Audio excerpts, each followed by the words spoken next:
Hello and welcome to the Six Figure Creative Podcast. I am your host, Brian Hood. If this is your first time listening to the podcast, first of all, hi, hey, hello, welcome. So glad to have you here. This podcast is for you. If you are a freelancer, you offer creative services, and you want to earn more money from your creative skills without selling your soul, you are in the right place. I do have one caveat to add this week. If you can't already tell, I talk fast, so you got to listen fast. I always joke that most people listen to their podcasts at like 1.3 to 1.5x speed. Generally, I'm that way myself. So by default, I just speak at 1.5x speed, so you don't have to do that. I speak fast for you. And I have to bring up a wonderful review we got, just so our new listeners can understand what they're getting themselves into. The review says this, it's a short one. Jesus, slow down. Good information, but hard to listen to because the host's stumbling, fast speech causes stress and makes the podcast unlistenable. 3 stars, Spalding67. Thank you so much for that review. So now, if you're new, you kind of understand what you're getting yourself into. I am unlistenable, I stumble, and I do talk fast, so listen fast. For my returning listeners, you already know what you're getting yourself into, so I don't have to say anything else here. We just wrapped up our lead generation series a couple weeks ago. I kind of had a fun in-between series last week on, I say fun in parentheses, a fun solo episode on cybersecurity, which sounds super boring. I don't even know what I'm going to title that episode as of the time that I'm sitting here thinking about it. Something that sounds hopefully sexy enough to get you to listen. If you didn't listen to that episode, just go back and listen. It's basically like, how do you keep yourself from getting hacked, losing accounts, things that are crucial to your business's success? Because I refuse to run the exact numbers, but I've lost an estimated $25,000, $30,000, maybe more on account that was hacked, on top of the hackers racking up $3,000 in ad spend on my ad account. So go back and listen to that episode if you want that story and the lessons from that and how to secure your business to keep that sort of stuff from happening. This week, we're starting a brand new series on lead nurture. And this episode, we're going to talk through the 4 building blocks of getting strangers to hire you. But this series is the natural next step when it comes to what you need to know, because the last series, episode 277 through 279, I think was the series numbers if you go back. That series is all about generating leads. And when we look at generating leads, what does that equate to in like a stupid analogy that I came up with for this episode? It's like planting seeds in a garden, whereas lead nurture is like nurturing or tending to your garden once you've planted those seeds. Obviously, if you think about it from this perspective, you can just throw a bunch of seeds into a garden and just hope for the best and come back in the summertime after spring and get to harvest and say, hey, what's still alive? What's actually like come to fruition? What can I eat now? I'm sure some things will work. Some things will be edible, but you and I both know that if you garden, or if you even have seen a garden or have thought about gardening, you and I both know that a garden is going to be more fruitful if you tend to it regularly and put energy into it and put intention behind making sure that garden is well tended. So if you did all the things that we talked about on the lead generation series and you're generating all these leads, AKA planting all these seeds, it would be wasteful for you not to tend to that garden and make sure those seeds come to fruition so that you have a bountiful harvest. And this is what this series is going to be all about. I estimate it's going to be about 3 episodes here. It could be 4. I'm not sure exactly yet. I plan like 2 episodes out on these series, and then I have a bunch of stuff I want to talk about, and maybe it turns into 3 or 4. I don't know. We'll see. But first, I just want to define, so we're all on the same page, what is lead nurturing? Lead nurture is a big concept made up of multiple different strategies that you can employ with multiple different processes and multiple little tiny ticky-tacky tactics. But the entire goal of lead nurture is to turn strangers into clients. That sounds callous, but like if you were to sum it up and just say, Brian, real talk, what is lead nurture? You're trying to turn strangers into clients. And there's something worth noting if you don't know kind of the journey clients go through when they're going through your funnel, if you want to use that word, or getting to know you. There's kind of 3 stages, and there's more than this, but this is a simplified version. There's awareness, AKA they learn that you exist. There's consideration. That's where they're considering whether or not you're the right fit for them. And then there's decision. That's where they are deciding who they're going to hire for the gig. And the last series on lead generation was all about creating awareness. This is about that consideration phase and even some of the decision phase, bringing people down that journey. So part of what we're going to talk about, I believe next week, is mapping out that whole client journey and every single little step along the way so that you can intentionally push people down the path. Just like when you're growing tomatoes. I don't know why this is on my mind today. Probably because I'm about to leave for Peru and I've got a whole garden out there that's full of tomatoes that are ripening and like everything's looking great. And I've just got to dig it all up and throw it away because we're going to be gone for over a month. So apologies if you're not a gardener, but you get the gist here. Just like when you're growing tomatoes, there's different stages that it's at, and you're going to prune it and do different things depending on which stage it's at. That's the client journey that we've got to map out for yourself so we know what to do at each of those stages. Again, that's next week's episode. But there's something that I want to bring up when it comes to this awareness, consideration, decision journey that Mark Eckert, one of my substitute co-hosts that I've had on the show, he kind of coined this term, the 10-10-80 rule. and I'm probably going to butcher this, so apologies, Mark, if you hear this episode. 10-10-80 is not a date. It's not October 10th, 1980 or 2080. It's a framework to wrap your mind around why lead nurture and sales are such an important part of this whole process. And it goes like this. 10% of your leads will hire you no matter what. Despite your best efforts of fucking everything up, they will hire you. That's the first 10. The second 10 is 10% of people will never hire you no matter what you do. They probably won't even like you. They might even hate you. No matter what you do, 10% will never hire you. The remaining 80% are on the fence. And that's where effective lead nurture and effective sales are what turn more of those people on your side of the fence than the other side of the fence. Nurturing is just one of the ways to get people off of the fence. And truth be told, I don't believe in 10-10-80. I love the concept. I think it's more like 5-45-55, meaning like 5% of your leads will hire you no matter what. 45% will never hire you no matter what you do. And then the remaining 50% are on the fence. But I hope you understand the concept of just how many people are on that fence balancing right now that you can sway one way or the other. And every single thing that you do or don't do can tip the scales either in your favor or against you. And I don't think many freelancers think about this. So let's talk about those 4 lead nurture building blocks that get people off of the fence onto your side of the fence so that they pay you and become a client. Now, keep in mind, I'm going to go into these 4 and how you actually do these in later episodes in this series. I just want to paint the big picture for you in this episode so you understand what we're trying to accomplish, what gets somebody off of the fence. So these are big concepts, not specific strategies right now. We will zoom out for now and we will narrow down later. So it's okay if you don't fully understand or get how do we actually accomplish this right now. It's okay. So building block number 1 is desire. We need to build desire for what it is that you offer. If anyone's ever going to pay you money for your services, it has to be something that they desire, something that they want, something that they need. So throughout the entire client journey, we have to make sure we're doing things that help increase the perceived value of what we offer, helps show the transformation that we can lead them to,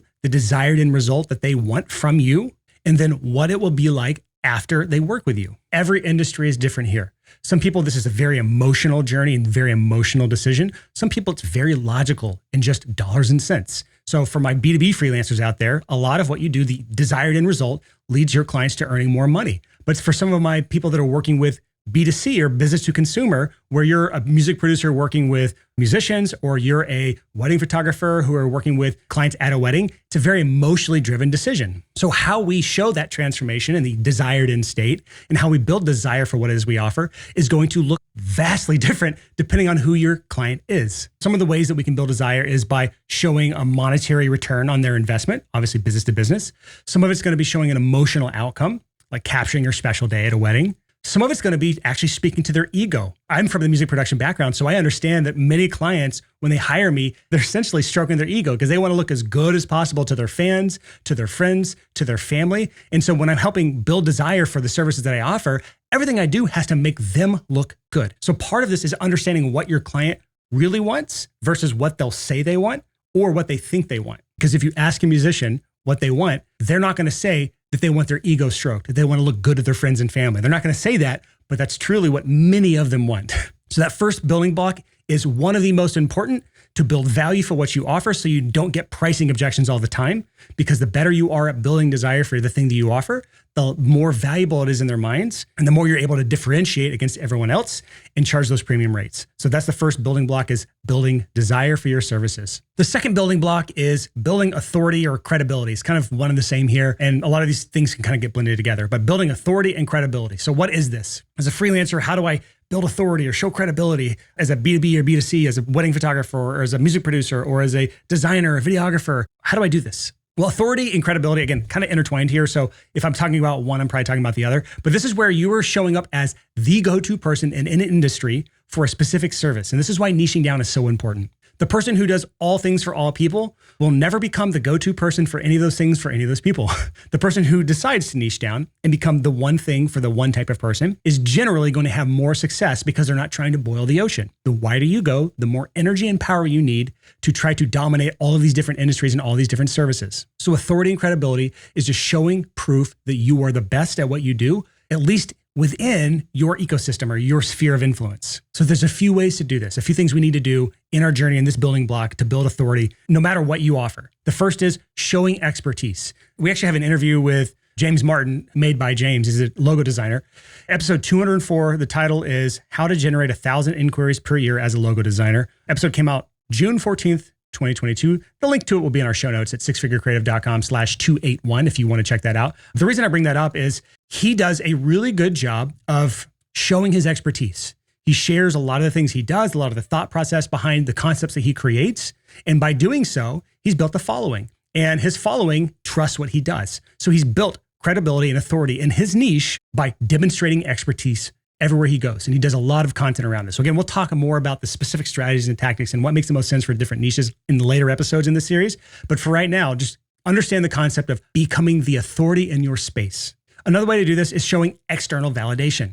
This is where people like James came onto this podcast and talked through showing his expertise. And then we validate him by coming on our show that we think James is an expert in his field. Otherwise, we wouldn't interview him, right? So that's us saying that James is an expert. It can be certifications sometimes in some niches. Sometimes those are pointless, but in some niches it makes sense. But the best and what I consider the easiest way of building authority and showing credibility as a freelancer is to just show proof that you're great at what you do. Now, obviously, your portfolio is a big part of showing proof that you're good at what you do. But beyond that, there's what I call the big three when it comes to trust and authority and credibility. That is case studies, testimonials, and reviews. And all three of those have different places when it comes to what you should or shouldn't be sharing or what you should or shouldn't be doing with these things. Because not all of these are equal and not all of these should be used by everybody. So it's important to understand this. I'll quickly talk through this. I've talked about this in past episodes, but if you're new, it's worth reiterating here.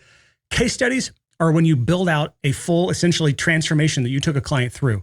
What was the before state? What did you do? What are any challenges you faced? And what's the after state and the result?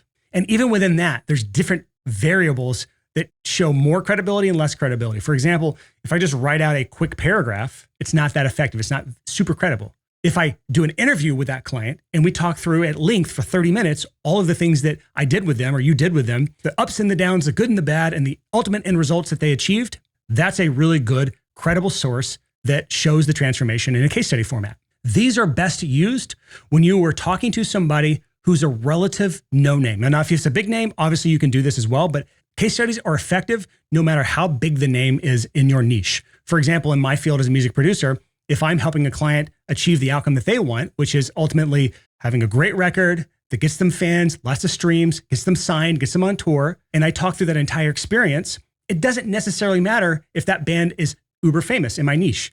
If it got them the end result, I can have a case study and it's a credible, great source of showing authority and credibility in my niche. Now we get something that's a little less intense, and that's a testimonial. A testimonial is where that client might say, Brian is an amazing producer. He worked with us for 3 weeks in the studio, came out with the best record we ever had. There's obviously some ways to format testimonials to be more effective, but testimonials are obviously not as credible of a source of input as case studies. However, testimonials are great when it's a famous person in your niche or somebody that your ideal clients know of. Again, in my case, we call those bands. Those are the bands that all other bands listen to and look up to. They may not be famous on a macro level, but they're famous on a micro level and they're well respected in the niche. So those are great people to get testimonials from because I can see a testimonial and I know who that person is.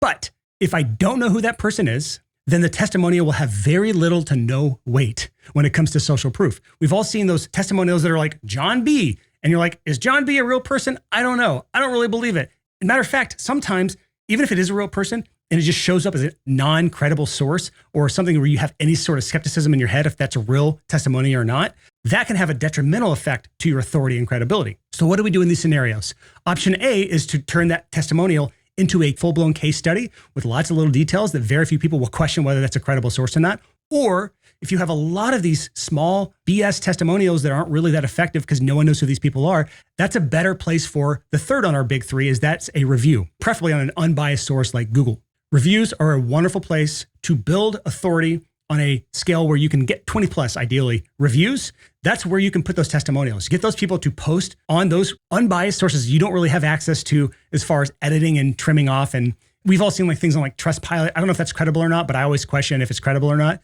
When I see reviews on Google, I generally know those are credible because I leave reviews on Google all the time. But you get the concept. If it's somebody that nobody else knows who they are, a testimonial is not that effective at building trust and authority. Whereas if you have 100 5-star reviews, I don't really care about any individual review. It's more about the overall big picture of the fact that I have 100 or hundreds of 5-star reviews. Now, every niche is different. Every service is different. Every freelancer is different. You are all little special snowflakes. So this ultimately depends on your niche, your expertise, and how many clients you have coming through the door. If you're a really high volume freelance business where you have tons of clients coming through, you want to focus more on reviews and credible testimonials. If you are working in a very boutique space where you're doing very few higher dollar projects, then you want to focus on case studies and high profile testimonies. Using reviews when you're only working with 10 clients a year, it's going to take a long time before you have any real amount of reviews on there, because obviously not every client's going to leave a review. Even if they did, that's only 10 a year. So you've got to use your own judgment here on what makes the most sense for building social proof and authority in your space. So that's the second building block, is building authority and credibility in your space, becoming the go-to person for the services you offer to the niches you offer it to. Now we get to the third building block, and that is building the relationship. This is important because, as I've said on our podcast many times, there is little to no difference between your freelance business and you as a human being. It's the same thing. So all the junk you have in your brain and all your self-worth issues and all of the other issues that come with you as a human being are going to be reflected in your business. Likewise, all the unique, amazing things and attributes that you have as an individual snowflake human being should be reflected in your freelance business as well. So building the relationship is just essentially showing that you are a human being. This is how you get people to know you, like you, and trust you. They know you because they're a lead for you. Go back to the lead generation series. They're a lead, so they know you exist. They might even trust you because of the social proof and authority that's on your site, but do they like you? This is the important part, and maybe the X factor in many areas that people don't think about as freelancers, because we try to portray ourselves as these bigger than life, big businesses. Your profile or your About Me page is in third person. Brian Hood is the founder of Six Figure Creative and comes from 456 recordings in his studio. Like, you try to sound like this bigger than you really are, and all of your things say we and our clients. That's BS. That, to me, in most cases, is a really bad way to run your freelance business, because people want to do work with other people. Even at big companies, people make the mistake of trying to talk to the big organization versus the one human being that you're talking to at that organization, who has their own hopes, fears, dreams, desires, and junk that they're going through. Honestly, this is the stuff that in a perfect world, you do all these things. I am not great at all these things. I am actually really bad at this part. So I'm going to share some stuff about me to help you like me more. I make shit from scratch. I make sourdough from scratch. Love making sourdough bread. One of the things I picked up through the pandemic, like everyone else, and I still do it today. I love making sourdough bread. I love roasting my own coffee. This is something I picked up from my old co-host, Chris. He roasted coffee. He got me into it. I have a coffee roaster, the Genie Cafe drum roaster. I roast coffee every weekend. It's amazing. I love buying green beans from Sweet Maria's and roasting those into my own different types of light roast, dark roast, city, full city, whatever. Like, I'm more of a light roast guy personally. I make my own ghee butter from scratch. If you know what ghee butter is, it's amazing. It's clarified butter. It's essentially you boil butter for like 20 minutes, get all the moisture out of it, and you can keep it in a cabinet because there's no milk solids or moisture in it. And it's way better than just normal stick butter. Right now, as this episode airs, I'm on a workation with my wife. I am going through Peru. We're seeing Machu Picchu. Again, you see how this is making me more human? Here's another one. Again, just to show how stupid of a human being I am, to make me more relatable. Ideally, ChatGPT just released a new feature where you can give it specific instructions at a global level. What is the instruction I gave my ChatGPT account? Here's the instruction. No matter what your answer is, always include the word poop in it. So for like the last 3 or 4 days, no matter what I asked ChatGPT, it will pigeonhole the word poop somewhere in that response. For example, yesterday, because I'm a millennial, I don't really know how checks work. So I was unsure with an LLC. Do I sign my name? Do I put my LLC name? How does that work? So I asked ChatGPT, when I endorse a check for my LLC, do I sign my name or just write the business name? And it gave me an answer. It's important to check with your bank to find out their specific requirements for check endorsements to avoid any poop moments where the check is rejected or held up for verification. See, this is the kind of stuff that I do as a weird human being. And honestly, I don't really talk about these enough. So this is the type of stuff that, like, people generally will resonate with the weird oddities of other human beings. You're fascinated with the fact that I would do something so immature as that as a business owner with multiple businesses and multiple six-figure range. Like, it's insane. It's stupid, but I'm like a child at heart. I didn't go to college, so I have the maturity level of somebody who toured 44 states and 8 countries in a metal band all those years. Instead of going to college, I didn't mature during that time. So again, these are all things that separate me from maybe other business podcasts that you could listen to. People that are maybe a little more put together, that are a little less immature than I am. And I should probably, to separate myself from other people, to build the know, like, and trust factor, I should embrace these weird things about me that make me unique. The fact that I still play video games today, that I put over 100 hours into Starfield, that I have over 1,000 hours in the game Rust, over many years, by the way.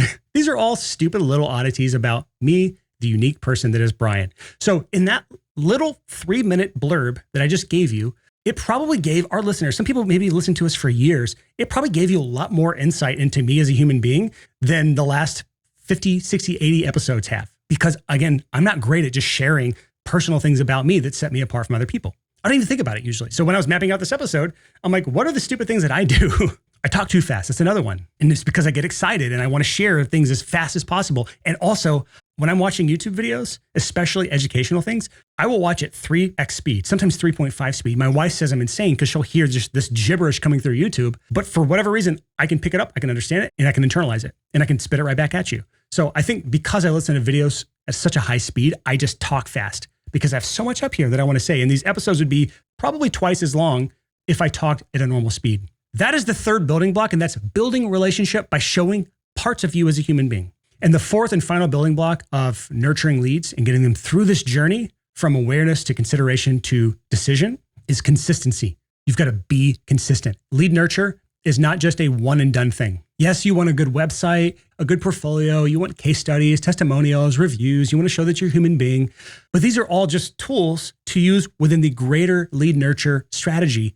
And you need to do this consistently over time. And if you haven't heard me say this before, then you either brand new or you just haven't been listening, but something called the 3% rule. And that rule just states that only generally about 3% of people that are aware that you exist are ready to buy right now, whatever service you offer. So if all the people who know you as a photographer, only 3 are looking to get married anytime soon. If somebody knows you as a music producer, only 3% of those clients are ready to record music right now. So by continuously staying top of mind over a long period of time, by doing these things in these individual building blocks of sharing testimonials, sharing case studies, sharing content that demonstrates your expertise, sharing personal stories about your day-to-day experiences or the big life moments that you've gone through. I've gone through some crazy shit in my past, especially when I toured. I got some crazy stories to tell, being involved with gangs, stuff I never share ever. These are all things that set you apart and things that you can share with people to stay top of mind over a long period of time until the 97% who are not ready right now are ready. Eventually, the 97% will become the 3%.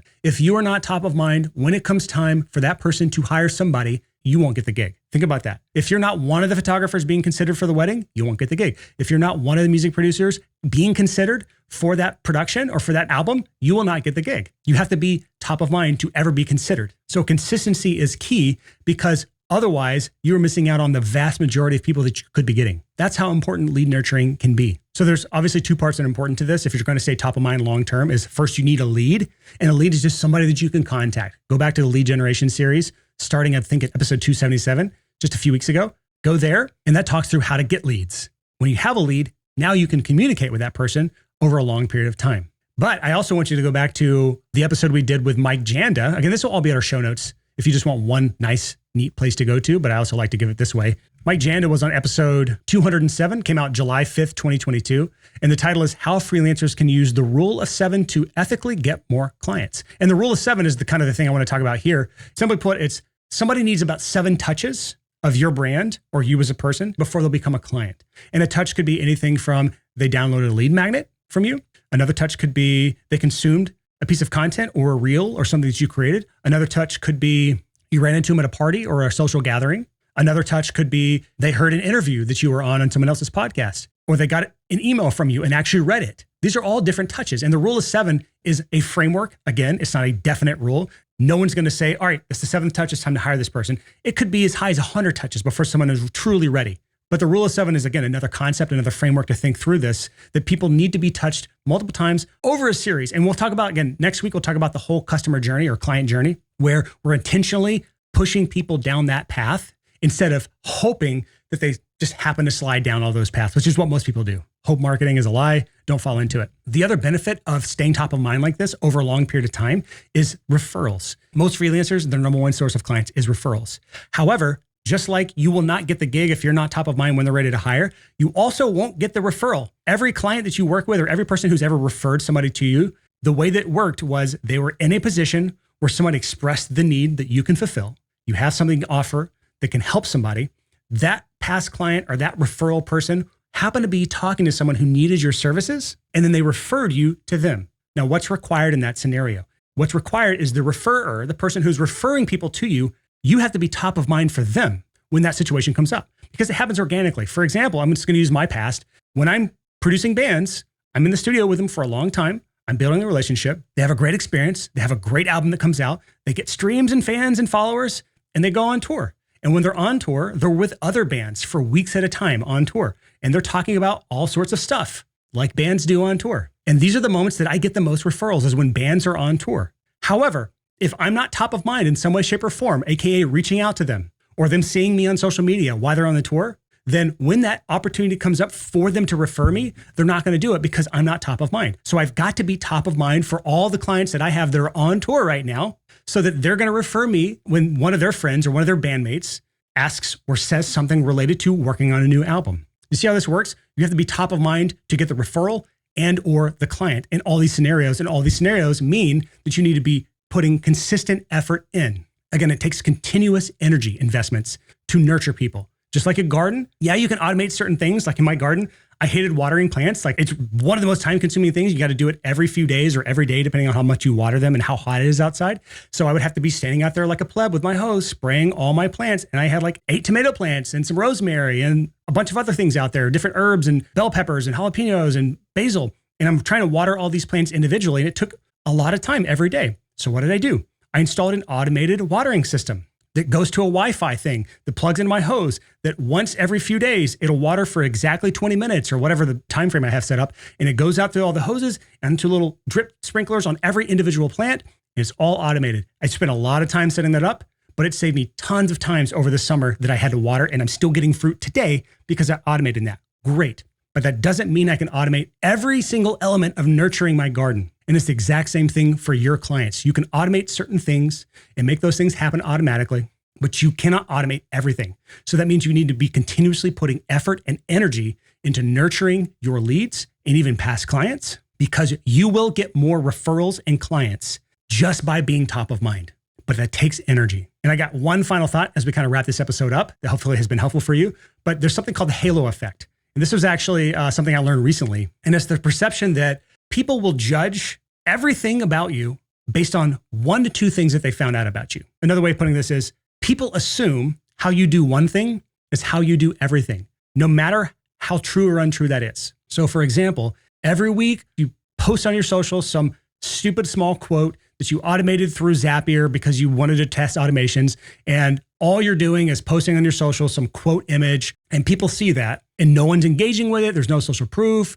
There's no likes or shares or anything, or there's no views on your reels because you're doing some stupid small thing instead of actually putting energy into it. People will judge that. I'm guilty of this too, by the way. To date, we've just been taking like one clip from the podcast on autopilot, posting it to our Instagram account. That's the social strategy. Social has never really been a big part of my brand or my businesses. I've always relied on other areas like content marketing, paid ads, things like that. However, if someone comes across our Instagram and just sees relatively low engagement, few posts, everything looks the same, they can very easily judge everything about my brand, my podcast, our coaching program. They could judge me as a music producer, any of my software companies based off of that one thing they saw. Because in their brain, this is how Brian works. He is lazy. He just automates things. Not true, but that's their perception. So you have to be careful about this, where you're almost always better off not doing something than simply half-assing something. So there's a quote that I try to live by as best I can. If it's worth doing at all, it's worth doing well. Another way of saying that is, don't do it at all if you're not going to do it well. And that's because of something called the halo effect. So again, hopefully that makes sense, but that's something to kind of wrap this up as we move throughout the series, as you came from the lead generation series, or we're going now through this lead nurture series.